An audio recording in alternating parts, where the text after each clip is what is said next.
Hello there, I'm Nicholas. What is love? Well, that's not an easy question. Love is one of the most complex, rich, and deeply innate parts of life, and so there isn't a simple, clean answer. Yet, humans being humans, they attempt it anyway. Hence the Greek theories of love. This theory splits relationships into quite a few different concepts, 7 of which are the most prominent depending on what kind of love present, whether it be platonic, sexual, romantic, etc. These forms to describe differing concepts of kinship include eros, agape, philia, storge, philautia, pragma, and ludus. Another similar idea to the Greek concepts is the triangular theory of love, which defines affection as a combination of 3 base components: passion, intimacy, and commitment. These categories, described respectively, can be paraphrased from Mr. Sternberg's website as the closeness and bond felt towards the receiver, the drive or physical attraction that compels someone, and the decision of whether or not to maintain a relationship. The components described are treated by Mr. Sternberg as building blocks of every relationship humanity may have, and might help one better understand the more complex Greek theories. How about we get started? Eros. Where do I even begin? Eros is one of the oldest loves by far, being natural and ingrained in humanity due to its importance to reproduction. Eros is the concept in Greek philosophy of passionate carnal love as a whole, usually found in sexual or romantic relationships towards one significant other.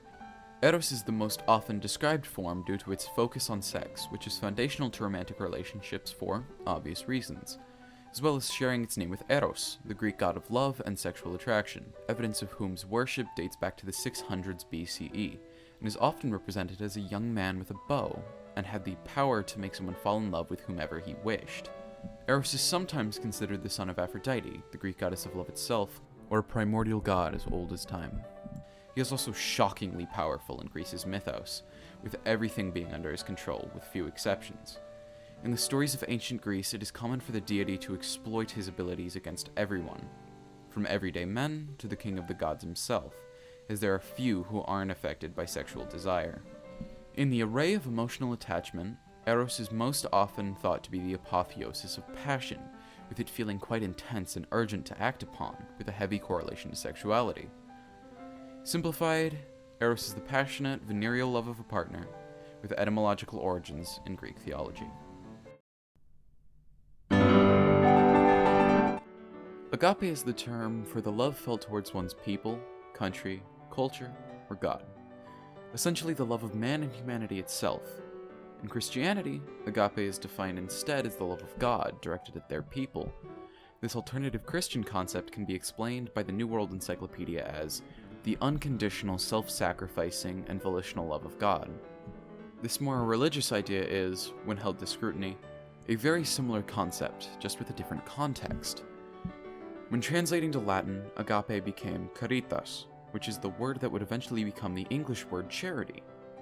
Agape is also a common concept amongst politicians and leaders, as it is the love of the masses and is devoted to working towards the greater good that might improve life for everyone as a whole.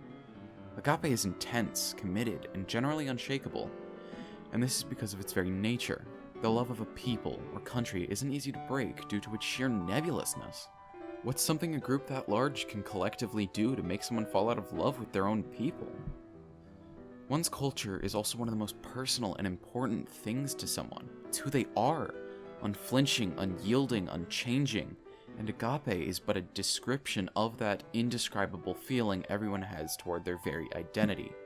When broken down to its components, agape is but the unwavering love one might feel towards humanity as a whole.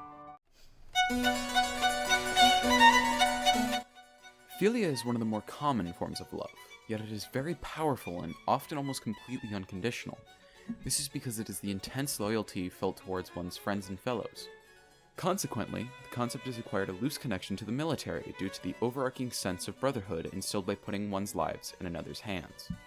This form of love is mostly focused on a sense of kinship, particularly with whom they serve and work, and is exchanged for trust, care, and dependability in turn, resulting in a very mutually beneficial relationship, as every act of trust further deepens the friendship and it is also especially helpful in situations in which trust is incredibly important, such as more dangerous forms of work or the aforementioned battlefield.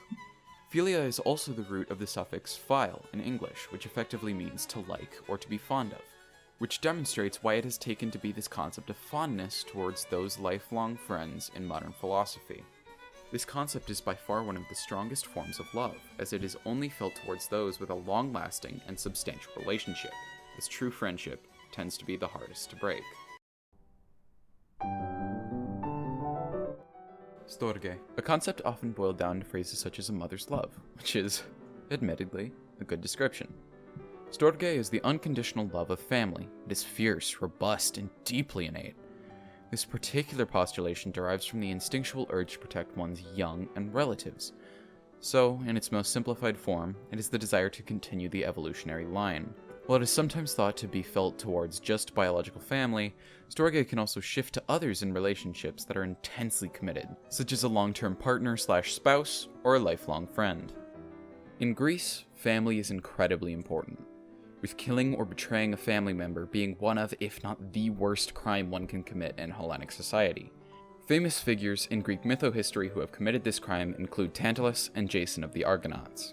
Tantalus was a king with much favor amongst the gods, and one day, whilst the Pantheon was dining at his home, he decided that the best offering would be his son Peleus, so he killed him and served him to the gods as a meal. At the revelation of this horror, he was sent to Tartarus to be punished. Jason of the Argonauts was an incredibly iconic hero in Greece, and through his assorted travels he met and married Medea, an incredibly powerful sorceress, with whom he had 2 children, but after a series of really quite unfortunate events, Medea cursed him for his crimes against her and their children, whom she slew with the approval of the gods. Because of this, Jason fell out of favor with Hera and Zeus, and spent the rest of his days withering away in shame and dishonor. Family is extremely important to the Greeks, and Storge is simply the love and loyalty one feels toward them, whether biological or the family one chooses to build.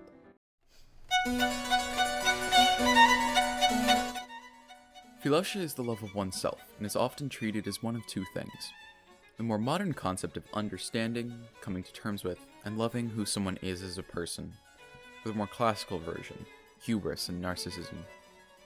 The first version is a much more positive concept, and is more common today as it encourages readers to be more comfortable with their own identities. The second, on the other hand, is substantially older, and has been seen everywhere from epics to fables. These ancient ideas of self-infatuation are actually incredibly common in Greek literature, with many heroes finally facing the end to their own decadence. One of the tales that shows this concept best is that of Narcissus. Narcissus was the son of Cephissus and Liriope. He was famously one of the most gorgeous men in history, but was the subject of a prophecy from the seer Tiresias that, quote, he'd live a long life, as long as he never recognized himself. Later in his life, Narcissus was approached by a nymph named Echo, who'd famously been cursed by Hera to only be able to repeat what others have spoken to her, as well as Amenius, who both confessed their love to him, both of whom he rejected the advances of, even sending Amenius away with his sword and telling him to kill himself with it. Amenius then did as he was instructed, but before he did, he begged the goddess of vengeance, Nemesis, to curse Narcissus to fall in love with his very own reflection, the one thing he could never have, recognizing himself in a pool of water and fulfilling the prophecy. Narcissus spent the rest of his life above that pool, pining for his reflection, until he died and became the flower of the same name. Philotia is one of the most unique concepts of love, due to its inward focus and many interpretations, but one must decide how they choose to understand it.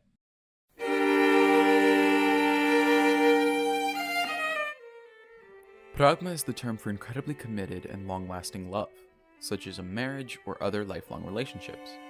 It can be thought of as a somewhat constant in one's life, having its origins in the Greek word pragma, meaning a thing done or a fact, showing the perpetuity of these kinds of relationships in someone's life. A modern notion that reflects this is soulmates, 2 people who are destined to always be together because they simply are meant to be. Opposite to pragma is the concept of ludus. Whilst pragma is a long-term, committed, and deep relationship, ludus is incredibly surface level and non-committal. It is the relatively modern concept of flirtatious love, and is an adoption of a Latin word meaning playful, which is a very accurate description of this idea, as it is less of a relationship and more of a game. One of the earliest mentions of Ludus in this context is in Colors of Love, an exploration in the ways of loving, by psychologist John Allen Lee, simply showing how modern this concept is in comparison to the more traditional Greek philosophies. Generally, those who participate in Ludus treat relationships as either a competition, with the target of their affections being treated as a prize to be won, or simply those looking for a casual way to spend their time and use relationships as a way to do so. While still being able to exist on their own as forms of love, they are often treated as modifiers instead. An example of this would be ludic eros, a purely sexual or passionate relationship with little expectation of loyalty. Pragma and ludus are two ends of a spectrum of commitment, from absolute exclusivity to zero dedication. But that makes neither of them any less love. Love does not need to last forever. It is but what one makes of it. In the end, there isn't a clear-cut answer to the question of what love is.